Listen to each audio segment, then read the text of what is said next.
অপরূপ সৌন্দর্য কুমিল্লার রূপসাগর পার্ক।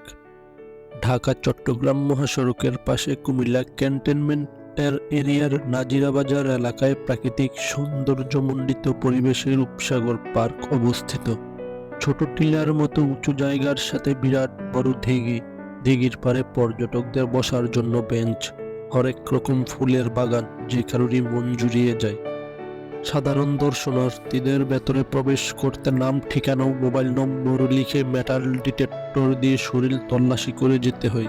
সেনাবাহিনীর তত্ত্বাবধানে থাকার কারণে এই পার্কটি অনেক নিরাপদ, স্বচ্ছ ও পরিষ্কার। রূপসাগরের প্রাকৃতিক পরিবেশ মনোমুগ্ধকর।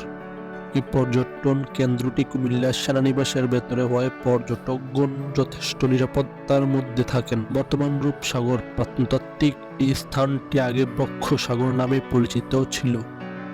কুমিল্লা সেনানিবাস সূত্রে জানা যায় 2014 সালের 1 এপ্রিল এটি পুনঃসংস্করণ ও আকর্ষণীয় করার লক্ষ্যে এরিয়া কমান্ডার এবং জিওসি 33 পদাতিক division major general Mohammad Jahidur Rahman NDE AFWC PSCG এর নির্দেশনায় ও পৃষ্ঠপোষকতায় সদর দপ্তর 44 পদাতিক ব্রিগেডের তত্ত্বাবধানে রূপসাগর দিঘি উন্নয়ন প্রকল্প এর কাজ শুরু হয়।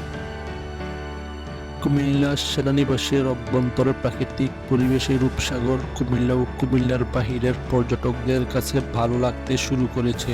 রূপসাগরের অপরূপ সৌন্দর্য ও মায়াবিরাম পরিবেশের সাথে সামঞ্জস্য রেখে এই প্রকল্পের সাইকেল ট্র্যাক, ওয়ার্কওয়ে, জাহাজের আদলে ক্যাফেটেরিয়া, রূপসাগর দিঘির মাঝখানে বিভিন্ন ভঙ্গির 25টি ঘোড়ার সমন্বয়ে ভাস্কর্য, মিউজিক্যাল ফাউন্টেন বোট এর কাজ শেষ হয়েছে। এছাড়াও শিশু পার্ক, বিভিন্ন ধরনের ride, water park, cottage, picnic spot, monorail সহ বিভিন্ন ধরনের কাজ হাতে নেওয়া হয়েছে বলে জানা যায়। দিঘির চারপাশে পরিকল্পিত বাগান, ছোট টিলার ওপরে বসার জন্য বেঞ্চ, বিভিন্ন ধরনের ফুল গাছ, পাখির কিচিমিচির শব্দ রূপসাগর দেখতে আসা পর্যটকদের কাছে আরো আকর্ষণীয় করে তুলেছে। ক্যাফেটেরিয়ার খাবার মানসম্মত ও সাশ্রয়ী মূল্যে পাওয়া যায় এবং পর্যটকদের জন্য ওয়াশরুমেরও ব্যবস্থা রয়েছে।